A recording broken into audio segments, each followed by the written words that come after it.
Hi front, സാലൂസ് വേൾഡിൻ്റെ പുതിയൊരു കൃഷി വീഡിയോയിലോട്ട് എല്ലാവർക്കും സ്വാഗതം. ഇന്നത്തെ വീഡിയോ ടെറസിൽ ഗ്രോ ബാഗിൽ നട്ട് വളർത്തിയ നാരങ്ങയെക്കുറിച്ചാണ് കേട്ടോ. അപ്പോൾ ഇത് കണ്ടോ, ഇതിലൊക്കെ നിറയെ കായ്കളുണ്ടായിട്ടുണ്ട്. ഈ നാരകത്തിൻ്റെ തൈ നട്ടിട്ട് 1 വർഷം ആയി. ഇതെനിക്ക് കൃഷിഭവനിൽ നിന്നും തൈ കിട്ടിയതായിരുന്നു. ഇത് ഏത് ഇനമാണെന്നും എനിക്കറിയില്ല. ഒരു ചെറിയ കുഞ്ഞു തൈ കിട്ടിയതായിരുന്നു. ഇപ്പോൾ ഇതാ നിറയെ പൂത്ത് നിറയെ കായ്കളൊക്കെ പിടിച്ചിട്ടുണ്ട്. അതുപോലെ പല വലുപ്പത്തിലുള്ള കായ്കളും ഉണ്ട് കേട്ടോ. ഇതിൽ പുതിയതായി പൂക്കളും ഉണ്ടാവുന്നുണ്ട്. ഇത് ഏത് ഇനമാണെന്ന് അറിയില്ല. അറിയുന്നവർ ഒന്ന് കമൻറ്റ് ചെയ്യണേ. ഇത് കണ്ടോ, ഇതിലൊക്കെ നിറയെ ഉണ്ടായിട്ടുണ്ട് കേട്ടോ. അപ്പോൾ ഞാനിതിന് അടിവളമായി കൊടുത്തിരുന്ന ചാണകപ്പൊടി, എല്ലുപൊടി, വേപ്പിൻ പിണ്ണാക്ക്, അതുപോലെ കുമ്മായമൊക്കെ ഇട്ട് ട്രീറ്റ് ചെയ്ത പോട്ടി മിക്സാണ് കേട്ടോ ഈ തൈ നട്ട് കൊടുത്തത്. നല്ല രീതിയിൽ തന്നെ വളർന്നു വന്ന് അധികം പൊക്കമൊന്നും വെച്ചിട്ടില്ല കേട്ടോ. പിന്നെ ഞാൻ ചെയ്ത് കൊടുത്തത് എന്താണെന്ന് വെച്ചാൽ പ്രൂൺ ചെയ്ത് കൊടുത്തിരുന്നു. അപ്പോൾ അതിൽ നിന്നൊക്കെ പുതിയ പുതിയ കമ്പുകളൊക്കെ ഉണ്ടായി. അതിലൊക്കെ നിറയെ ഇതുപോലെ കായ്കളുണ്ടായിട്ടുണ്ട്. പൂക്കളും വീണ്ടും വീണ്ടും പൂക്കളും ഉണ്ടാവുന്നുണ്ട്. അതുപോലെ തന്നെ കായ്കളും ഉണ്ടാവുന്നുണ്ട്. ഇതിലൊക്കെ ഒരു കുലയിൽ തന്നെ 4-5 എണ്ണമൊക്കെ ഉണ്ടായിട്ടുണ്ട്. നാരങ്ങ പെട്ടെന്ന് കായ്ക്കാനും നല്ല രീതിയിൽ തന്നെ വിളവ് ലഭിക്കുന്നതിനും ഞാൻ ചെയ്ത കാര്യങ്ങൾ എന്തൊക്കെയാണെന്ന് പറയാം. ഞാനിത് ഗ്രോ ബാഗിലാണ് നട്ട് കൊടുത്തത്. വലിയൊരു മരമൊന്നും ആയിട്ടില്ല കേട്ടോ. അത് ഇതിലൊക്കെ പൂക്കളുണ്ട്, കായ്കളും ഉണ്ടാവുന്നുണ്ട്. നമ്മൾ കുറച്ച് കാര്യങ്ങൾ ശ്രദ്ധിക്കുകയാണെങ്കിൽ നല്ല രീതിയിൽ വിളവ് ലഭിക്കും. നല്ല വലിപ്പമുണ്ട് കേട്ടോ. അതൊക്കെ തൈ നട്ടപ്പോൾ നല്ല രീതിയിൽ തന്നെ അടിവളങ്ങളൊക്കെ കൊടുത്തിട്ട് തന്നെയാണ് ഈ തൈ നട്ട് കൊടുത്തത്. പിന്നെ ഞാൻ മാസത്തിൽ 2 പ്രാവശ്യം എല്ലുപൊടി ഇട്ട് കൊടുക്കാറുണ്ട്. അതുപോലെ തന്നെ കുറച്ച് ചാരവും ഇട്ട് കൊടുക്കാറുണ്ട്. പിന്നെ എപ്പോഴും നല്ലൊരു നനവ് വേണം ഇതിൻ്റെ ചുവട്ടിൽ. അതുപോലെ നല്ല സൂര്യപ്രകാശം കിട്ടുന്ന സ്ഥലമായിരിക്കണം നാരകം നടാൻ. എങ്കിലേ കായ്ക്കുകയുള്ളൂ. നല്ല വെളിച്ചവും വേണം. അതുപോലെ തന്നെ നല്ല രീതിയിലുള്ള നനവും വേണം. എങ്കിൽ മാത്രമേ നമുക്ക് ഇതിൽ നിന്ന് നല്ല രീതിയിൽ വിളവൊക്കെ കിട്ടുകയുള്ളൂ.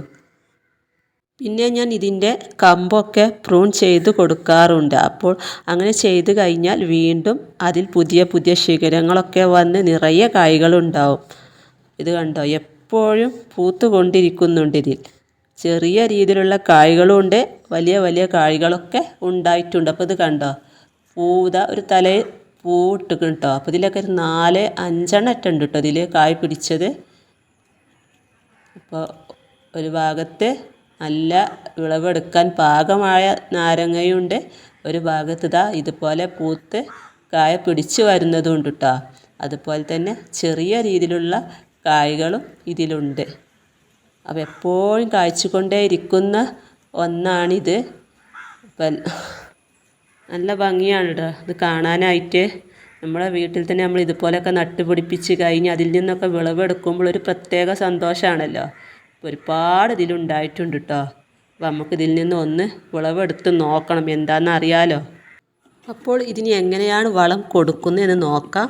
കുറച്ച് ദിവസം മുമ്പ് ഞാൻ ഇതിന് 2 സ്പൂൺ കുമ്മായമൊക്കെ ഇട്ട് കൊടുത്തതായിരുന്നു കേട്ടോ. അപ്പോൾ 10 ദിവസം കഴിഞ്ഞ് ഇനി നമുക്ക് വളം ഇട്ട് കൊടുക്കാം. അപ്പോൾ നമ്മളിതിൻ്റെ ചുവട്ടിൽ നിന്ന് മണ്ണൊക്കെ നല്ലപോലെ ഒന്ന് ഈ അരികിൽ നിന്ന് ഇങ്ങനെ ഇളക്കി കൊടുക്കുക. മണ്ണൊക്കെ മഴ പെയ്ത് നല്ല പോലെ തറഞ്ഞിട്ടുണ്ട്. അപ്പോൾ നമ്മൾ ഇടയ്ക്കൊക്കെ ഒന്നിങ്ങനെ ഇളക്കി കൊടുത്തതിന് ശേഷം വേണം വളങ്ങളൊക്കെ ഇട്ട് കൊടുക്കാനായിട്ട്. അപ്പോൾ ഞാനിവിടെ കുറച്ച് എല്ലുപൊടിയാണ് കേട്ടോ ഇട്ട് കൊടുക്കുന്നത്. നിങ്ങളുടെ കയ്യിൽ വേറെ ജൈവവളങ്ങളൊക്കെ ഉണ്ടെങ്കിൽ അതും ഇട്ട് കൊടുക്കുക. ഞാനിവിടെ കുറച്ച് എല്ലുപൊടി മാത്രമാണ് ഇട്ട് കൊടുത്തത്. എന്നിട്ട് നല്ലപോലെ മണ്ണൊക്കെ ഇളക്കിയതിന് ശേഷം അതിൻ്റെ മുകളിലോട്ട് വീണ്ടും കുറച്ച് മണ്ണിട്ട് കൊടുക്കണം. നമ്മൾ പോട്ടി മിക്സൊക്കെ നിറക്കുമ്പോൾ ഗ്രോ ബാഗ് നിറച്ചും മണ്ണിട്ട് നിറക്കരുത്. ഇതുപോലെ ഒരു 1/2 ഭാഗത്തോളം നമ്മൾ പോട്ടി മിക്സ് നിറക്കാൻ പാടുള്ളൂ. എന്നാലേ നമുക്ക് ചെടി വളർന്നു വരുന്നതിനനുസരിച്ച് ഇതുപോലെ വളവും മണ്ണും ഇട്ട് കൊടുക്കാൻ പറ്റുകയുള്ളൂ. അല്ലെങ്കിൽ നമ്മളിത് നിറയെ മണ്ണ് നിറച്ചാൽ നമുക്ക് പിന്നെ ഇതിന് വളങ്ങളൊന്നും കൊടുക്കാൻ പറ്റത്തില്ല. അപ്പോൾ ഈ രീതിയിൽ വേണം തൈ നട്ട് പിടിപ്പിക്കാനായിട്ട്. അതുപോലെ മാസത്തിൽ 1 പ്രാവശ്യം കുമ്മായം 2 സ്പൂൺ ഇട്ട് കൊടുക്കുക. എല്ലാ ഫ്രൂട്ട്സിൻ്റെ തൈകൾക്കും എല്ലുപൊടി അത്യാവശ്യമാണ്. നമുക്ക് കുറച്ച് എല്ലുപൊടി ഇതുപോലെ മാസത്തിൽ 2 സ്പൂൺ ഇട്ട് കൊടുക്കാം. നല്ല വേര് വളർച്ചയ്ക്കൊക്കെ നല്ലതാണ് മാസത്തിൽ 2 തവണ 2 സ്പൂൺ എല്ലുപൊടിയൊക്കെ ഇട്ട് കൊടുക്കുന്നത്. വളം ഇട്ട് കൊടുത്ത് കഴിഞ്ഞാൽ അതിൻ്റെ മുകളിൽ കുറച്ച് മണ്ണും ഇട്ട് കൊടുത്ത് നമുക്ക് നനച്ചും കൂടി കൊടുക്കാവുന്നതാണ്. നമുക്ക് ഇതുപോലെ വളമൊക്കെ ഇട്ട് മണ്ണിട്ട് കൊടുത്തതിന് ശേഷം പുതയുണ്ടെങ്കിൽ കരിയില കൊണ്ട് പുതയിട്ട് കൊടുക്കുന്നതൊക്കെ വളരെ നല്ലതാണ്. നല്ല ഈർപ്പവും ചെടിക്ക് കിട്ടുന്നതാണ്.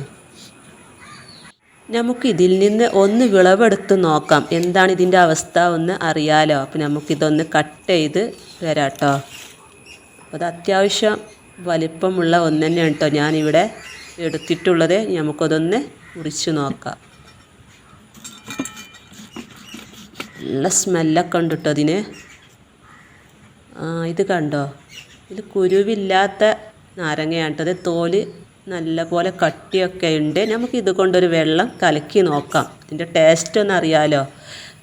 ഇത് കുരുവില്ലാത്ത നാരങ്ങയാണ്. നമുക്കിതൊന്ന് ഗ്ലാസ്സിലോട്ട് ഇതിൻ്റെ നീരെടുത്ത് വെള്ളം കലക്കിയിട്ട് ഇതിൻ്റെ ടേസ്റ്റും കൂടി അറിഞ്ഞാൽ നമുക്കിത് ഏത് ഇനമാണെന്ന് അറിയാം. പിന്നെ നമുക്കതൊന്ന് വെള്ളം കലക്കിയിട്ട് വരാം. ഒരു മുറി നാരങ്ങയുടെ നീരെടുത്ത് ഇതാ വെള്ളം കലക്കിയിട്ടുണ്ട്. നല്ല ടേസ്റ്റ് ഉണ്ട് കേട്ടോ. നമ്മൾ സാധാ ചെറുനാരങ്ങ കലക്കുന്ന അതേപോലെ തന്നെ നല്ല രുചിയുണ്ട് കേട്ടോ. അപ്പോൾ നമുക്കിത് പഴുത്തിട്ട് വെള്ളം കലക്കാനൊക്കെ ഉപയോഗിക്കാം. അപ്പോൾ അടുത്ത പുതിയൊരു വീഡിയോ ആയിട്ട് വരുന്നത് വരെ വീണ്ടും കാണാം. വീഡിയോ ഇഷ്ടമായ ലൈക്ക് ചെയ്യാനും ഷെയർ ചെയ്യാനും കമൻറ്റ് ചെയ്യാനും മറക്കരുത്.